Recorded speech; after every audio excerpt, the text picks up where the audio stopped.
Presentation Skills for Design Students, Episode 5.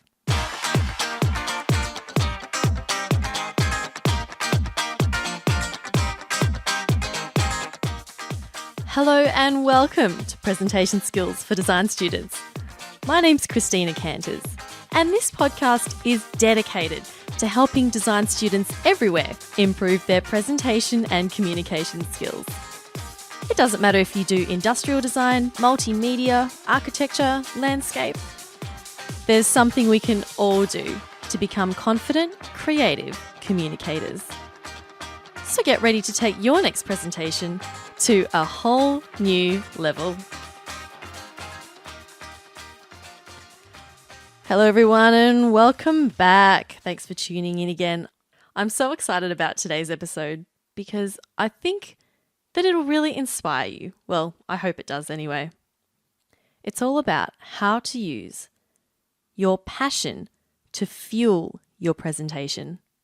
I've got another great story from studio to share with you, and this week's challenge is very easy, quite fun, and very, very inspiring. But before we get into that, I'd just like to say that the last few weeks doing this podcast has just been an incredible experience for me, and I've had so much fun with it, and I've just received some incredible feedback. You know how I go on every week about leaving reviews in iTunes for the podcast?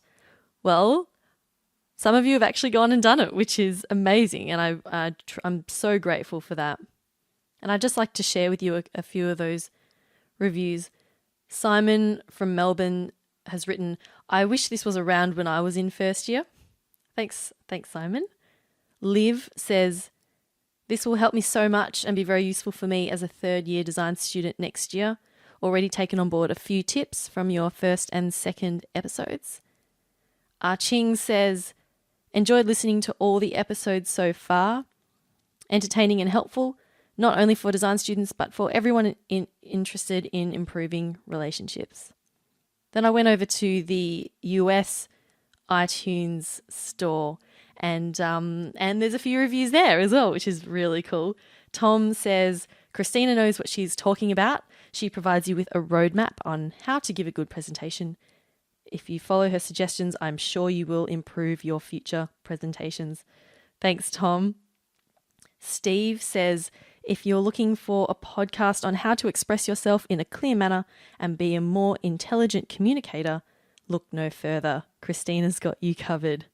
Now, Steve has a podcast over at nowisagift.com, and that's all about daily commitment to being the best possible version of yourself. And it's all about combating negative thoughts and living your life with focus and perspective.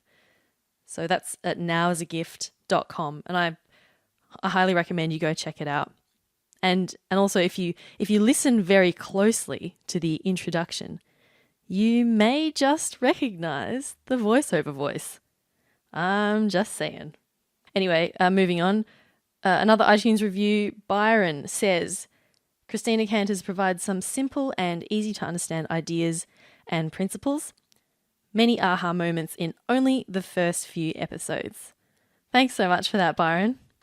You know, I also received an email from Luke in Vietnam, and he said, "Nice podcast, Christina. The girls in my office overheard it and are now all listening to practice their English." That's just amazing. I love that. I love that there's people listening that I didn't even, I'm reaching people that I didn't even think I would reach. So, I have a friend, Jacinda, she's a physiotherapist, and she's told me that the content is so relevant to what she's doing in her clinic, and she told me that she wants to get all her physios at her work to listen to the podcast as well. So everyone who's benefiting from the podcast, it's just incredible to hear, and I really appreciate all your encouraging comments and feedback. You don't know how much it means to me. It's great. It's what encourages me to keep going. Okay, so let's move on to this week's story from studio, which is from Andrea, who studied fashion design at RMIT in Melbourne. Well, pretty much, after you finish high school, you have to start applying for different courses or what you want to do. And then I really wanted to get into the degree, so Bachelor of Design in Fashion at RMIT in the city. And then it's really competitive, so then I couldn't get in. And so had to look for other options. So finally there was the TAFE at Brunswick, so I did that. It's a lot more practical, like you learn how to pattern make, you learn how to sew, and yeah, just you get like a good foundation for like all those skills. So then after 2 years, so after getting a certificate at RMIT and then doing diploma, then I moved on to the degree in the city and then did that for 2 years. And like what I found was that by doing the TAFE course, I had all the skills that I needed to actually making garments. So when it came to designing, I didn't have to worry about all that, but I could also understand how to put a garment together. And the lesson is that I recommend that you actually do the TAFE course before you go on to the degree. And so you get more time once you get into the degree to actually focus on designing, but it also gives you a good foundation to actually design better garments that are more wearable, but you can still push yourself, but you know the limits. Thank you so much, Andrea, for sharing that story with us. For those of you who don't know what TAFE is, it stands for Technical and Further Education, and it's a tertiary institute that provides courses that, as Andrea says, teach you practical skills that are very useful. Now, there's a really important lesson there, and I'm so glad that Andrea shared that with us because, you know, if you don't necessarily get into the course that you originally wanted to after high school, it's okay, because what happens is that you'll discover new things and find opportunities in other places that you didn't even consider before. And I believe that if you're truly passionate about something and want to pursue it, you will find a way. Now, I love hearing people's stories, and I'm sure that you have a story from studio to share. So all you need to do is just head over to designdrawspeak.com/story and just follow the links there, and you can record your story and that'll get sent to me, and I would love to share that on the podcast. So it just has to be, you know, something that you learned and what's the story behind it. And it only has to be short. So 60 seconds. I think I've written there 90 seconds or less, but if it's even less than that, 60 seconds, 45 seconds, it doesn't even matter. If you can get your story down to a really short space of time, that's fantastic. So moving on to today's topic, I want to talk about passion and how to use it to fuel your presentation.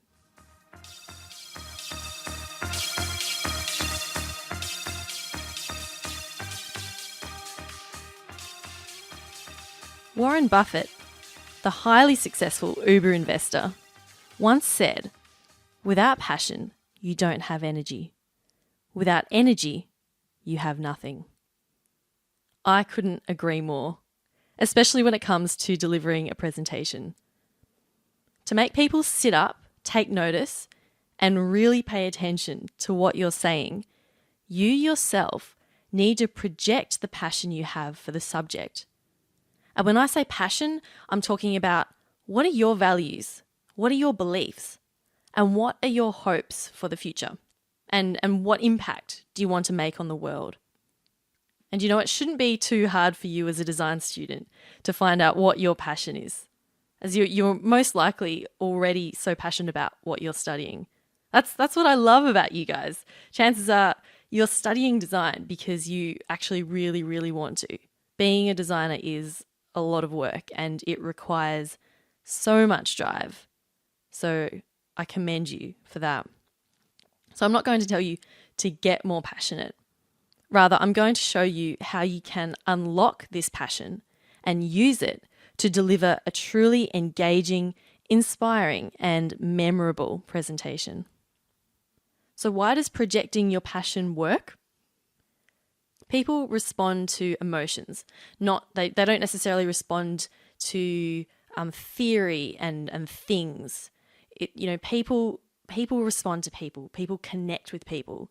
So show your audience what you value, and they are much more likely to respond to this than if you just talk about the theory behind what you did and then just what you did. Everyone has their own beliefs and values, so it's easy for them to then relate to you and your beliefs and values, even if they are different. So why is it important to do this?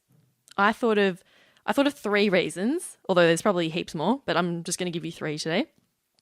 So firstly, number 1, the first minute of your presentation, or even the first 30 seconds, is so important to grab people's attention. And projecting your passion from the very start of your presentation will immediately make people engage with you and your message, and they will be much more likely to continue listening. Reason number 2.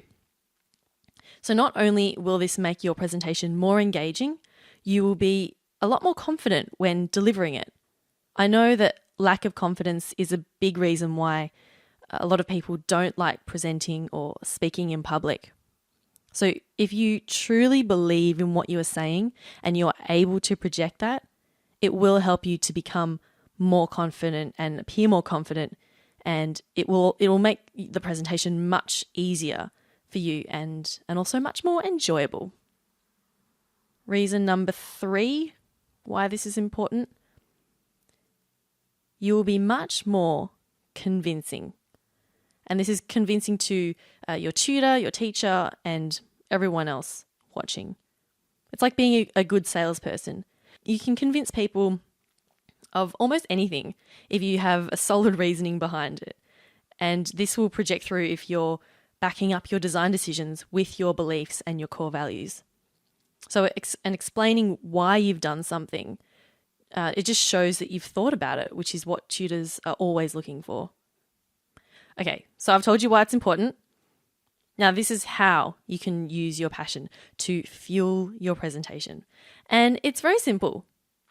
And all you have to do is start with a very simple question. And that is, why? Yep, ask why.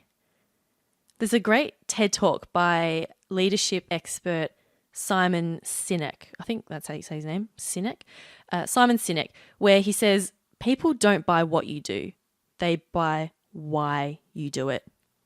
And he's got a whole talk on this, and it's really, really interesting. And I'll put a link to the show notes to that video at designdrawspeak.com/005. You should check it out. It's really inspiring. So anyway, instead of straight away explaining your project and what you've done, try instead to start with why you approached the project in that particular way. Why have you approached the design in this way? Why this particular concept? Why this decision? And then relate that why back to your own beliefs and values. And then after you've done that, you can then go on to say how you approached or how you went about solving that problem. And then finally, what the final result was. So firstly, ask why, then say how you did it, and then finally, what you did. Now, a lot of people will tend to just start with what they've done. But if you do this, your presentation will get quite boring. It just doesn't capture people from the very start. For example, if you use something like, and I'll use an architecture master planning example here. If you said something like, this is my design solution for a mixed-use mid-rise development for the outer suburbs of Melbourne. I've designed 2 apartment buildings, mixed retail and commercial along the main street, and a centrally located park. The idea behind this is to reduce car use and bring communities together. Okay, so it's not a bad idea, but it doesn't really grab you, does it? Now, if you were to project your values and start with why, this is what it could potentially sound like. Melbourne's urban sprawl is resulting in higher carbon dioxide emissions, congested roads, and disjointed communities. I believe that creating high-density environments is key to preserving greenfield sites, reducing car dependency, and bringing communities together.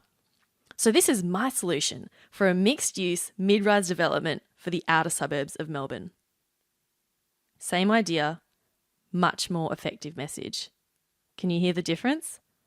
So when you're putting together your presentation, try and keep that question, why, at the front of your mind.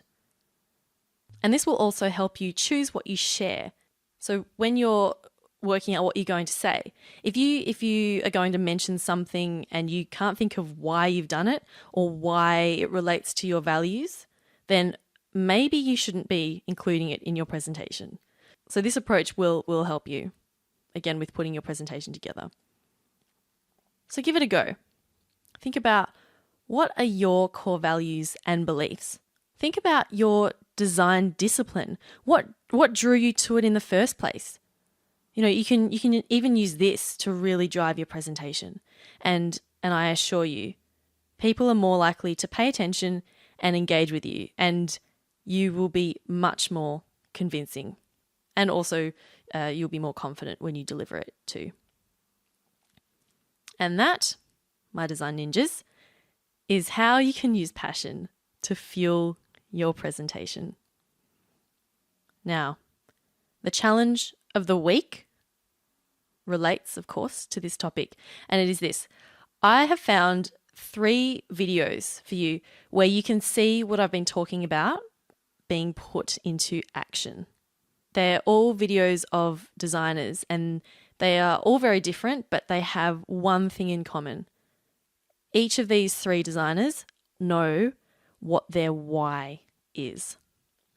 You can just feel the passion in the way that they talk about what they do. Okay, so the first one is from landscape architect Philip Johnson. Now, I've seen him present, and I think he's the most engaging speaker I've ever seen in person.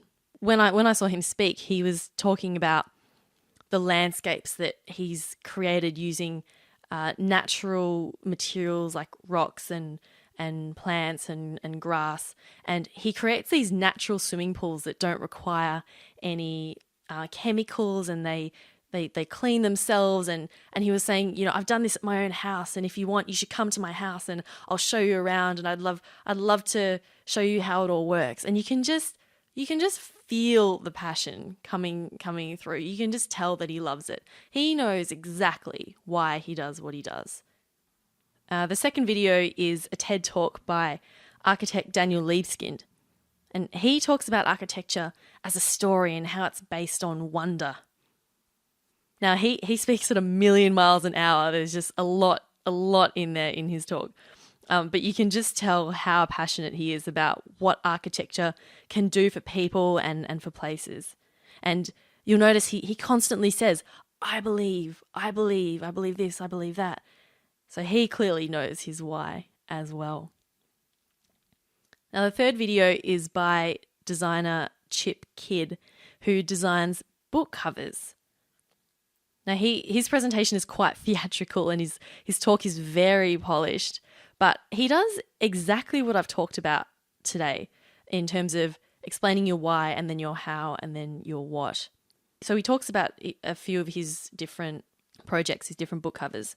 And as he presents each one, he explains, this is the brief, this is why I approached it this way, this is how I did it, and this is the end result. And it's just awesome. It's really great the way he does it. And as I was watching this video, I found myself wanting to see more and more examples of what he's done. A very engaging and entertaining talk. So I highly encourage you to watch these videos. So you can check them out in the show notes at designdrawspeak.com/005.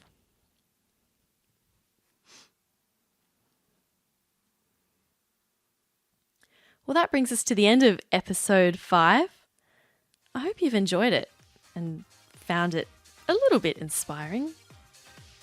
Now, I'd love to hear who your favourite presenters are. Who do you know who is super passionate and projects their why when they present?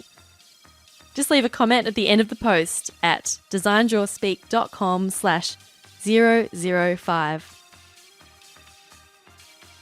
And if you like what you've heard on this podcast, I would truly appreciate it if you could head on over to the iTunes store and leave a rating and review. Thanks again to the people who have already left reviews. It really means a lot to me, and I appreciate it very, very much. This has been Presentation Skills for Design Students, helping you become a confident, creative communicator. Enjoy your weekend.